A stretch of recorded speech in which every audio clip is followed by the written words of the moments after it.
अस्सलाम वालेकुम स्टूडेंट्स। आज की हमारी प्रॉब्लम है प्रॉब्लम 16.3 जो कि है हमारे चैप्टर अल्टरनेटिंग करंट से। बहुत सिंपल सी प्रॉब्लम है। कह रहा है कि find the value of current, यानी कि जो हमने फाइंड करना है अब उसने जो है वो पहले उसको मेंशन कर दिया ना कि डायरेक्ट जो है वो पहले वो हमें डाटा दे और व्हाटएवर। खैर कोई मसला नहीं, हमने क्या फाइंड करना है, find the value of current. अच्छा स्टूडेंट्स, अब उसने यहाँ पे करंट का वर्ड यूज़ किया, there is no word of maximum और peak, so this would be simply I. अच्छा, एक तो हमने जो है वो आई यानी कि करंट फाइंड करना है, ठीक है, और दूसरा जो हमें उसने कहा है and inductive reactance. Inductive reactance, अब यहाँ पे जो है वो हिंट है, यानी कि ये एक सर्किट है जिसके अंदर इंडक्टर जो है वो कनेक्ट हुआ हुआ है, और हमें पता है कि हम इंडक्टर के केस में जो रेजिस्टेंस होती है हम उसको क्या कहते हैं, इंडक्टिव रिएक्टेंस। और इसको जो है वो हम डिनोट किससे करते हैं, एक्स एल से। किसे डिनोट करते हैं, एक्स एल से। X mean reactance and L is the symbol for inductor, single inductor के केस में जो है वो, और ये हमने जो है वो फाइंड करना है। जबकि हमें गिवन क्या क्या है, अब हम उसकी तरफ आते हैं। व्हेन AC वोल्टेज, अब AC वोल्टेज, वोल्टेज जो हमने पहले लिख लिया है that is 220 volts at 50 hertz. अब देखिए, अब यहाँ पे उसने किसी भी क्वांटिटी का नाम मेंशन नहीं किया, यानी कि उसने ये नहीं कहा कि फ्रीक्वेंसी है उस अल्टरनेटिंग करंट की, उसने सिंपली बस कह दिया कि अल्टरनेटिंग करंट है जिसकी वोल्टेज ये है एट 50 हर्ट्ज। अब हमें यूनिट से पता चला कि ये क्या है, ये फ्रीक्वेंसी है। Is pass through an inductor, यानी कि जब उस इंडक्टर में से जिसकी हमने इंडक्टिव रिएक्टेंस फाइंड करनी है, जब उसमें से 220 वोल्टेज के ऊपर 50 हर्ट्ज फ्रीक्वेंसी के साथ करंट जब पास कर रहा है, तब जो है वो हमने जो है वो करंट और जो है वो इंडक्टिव रिएक्टेंस फाइंड करनी है। और एक और चीज़ उसने हमें बताई, थ्रू एन इंडक्टर। अब सिंगल इंडक्टर है ऑफ 10 हेनरी। अब ये 10 हेनरी क्या है, देखिए स्टूडेंट, जब तक आप जो है वो सब चैप्टर्स को आपस में इंटररिलेट नहीं करेंगे तब तक जो है वो आपको जो है वो फिजिक्स की प्रॉब्लम्स अच्छे से क्लियर नहीं होंगी। अब हमने ये चीज़ पढ़ी थी प्रीवियस चैप्टर नंबर 15 में, जो कि है इलेक्ट्रोमैग्नेटिक इंडक्शन का चैप्टर, जिसमें एक टॉपिक था सेल्फ इंडक्शन और म्यूचुअल इंडक्शन। अब वहाँ पे जब हमने जो है वो इंडक्टर के बारे में पढ़ा था तो इंडक्टेंस का यूनिट आया था Henry, so this H represents Henry, 10 Henry.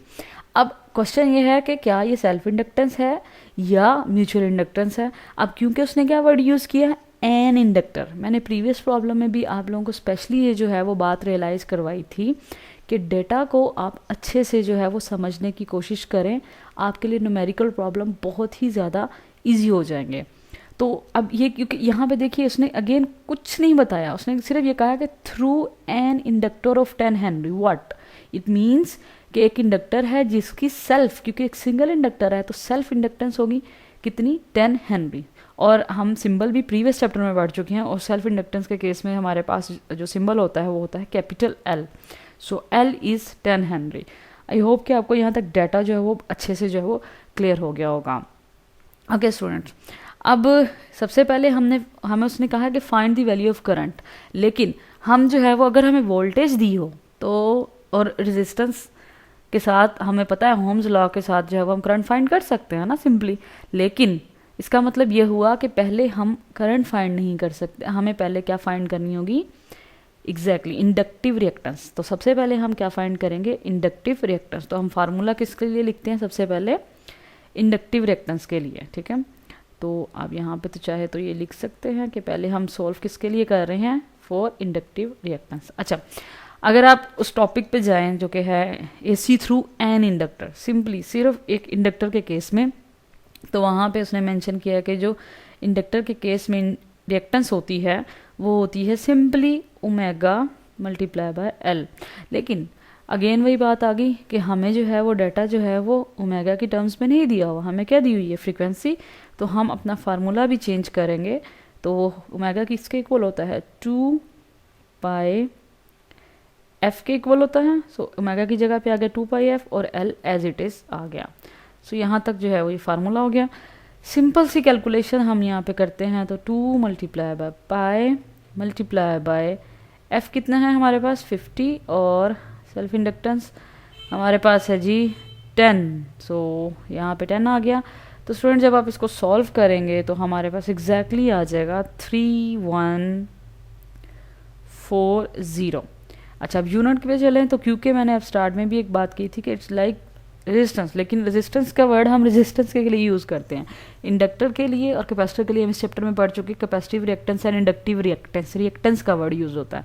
तो लेकिन है तो ये सिर्फ इंडक्टर की जो है वो ये है रेजिस्टेंस, तो इसके लिए यूनिट भी किसका होगा, ओहम्स का। तो ये हमारे पास आ गई एक्सेल यानी कि इंडक्टिव रिएक्टेंस। अब हमारा नेक्स्ट पार्ट जो कि है हमारा, हमने क्या फाइंड करना है, करंट। तो करंट के लिए सिंपल सा वही वाला मेथड, क्या कि हम करंट के लिए फार्मूला तो होता है ना वैसे जनरली, ये मैं जनरली जो है वो यहाँ पे मेंशन कर रही हूँ, इसका मतलब ये नहीं कि आपने ये लगाना, जनरली तो ये हम लिखते हैं ना, जैसे ये जस्ट एक याद रखने का तरीका जो है वो बताया जा रहा है आपको, ठीक है। तो हम हमारी क्योंकि जो है वो सर्किट में उसने मेंशन नहीं किया, रेजिस्टेंस तो नहीं है ना, क्या कनेक्ट हुआ हुआ इंडक्टर, तो फिर हम इसकी जगह पे क्या लिखेंगे, रिएक्टेंस। सो हमारे पास जो फार्मूला होगा वो आएगा V is equals to I multiply by XL। अब हमें फाइंड क्या करना है, हमें करंट फाइंड करना है, जबकि हमें वोल्टेज दी हुई थी और इंडक्टिव रिएक्टेंस अभी हमने क्या किया, फाइंड की है। तो यहाँ से करंट किसके इक्वल आ गया, V ओवर XL। तो सिंपली अब हम इसके अंदर जो है वो वैल्यू सब्स्टिट्यूट करते हैं, कैलकुलेशंस के अंदर जाते हैं, तो हमारे पास वोल्टेज जो है वो हमें कितनी गिवन है, 220 वोल्ट्स।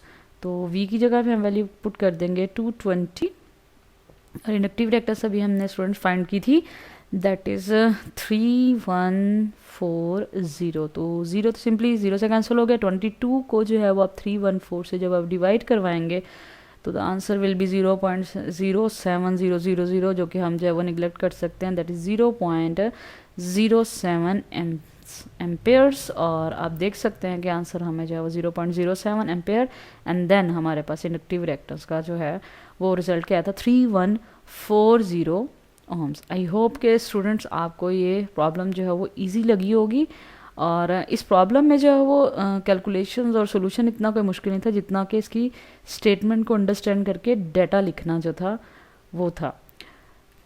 अल्लाह हाफिज़।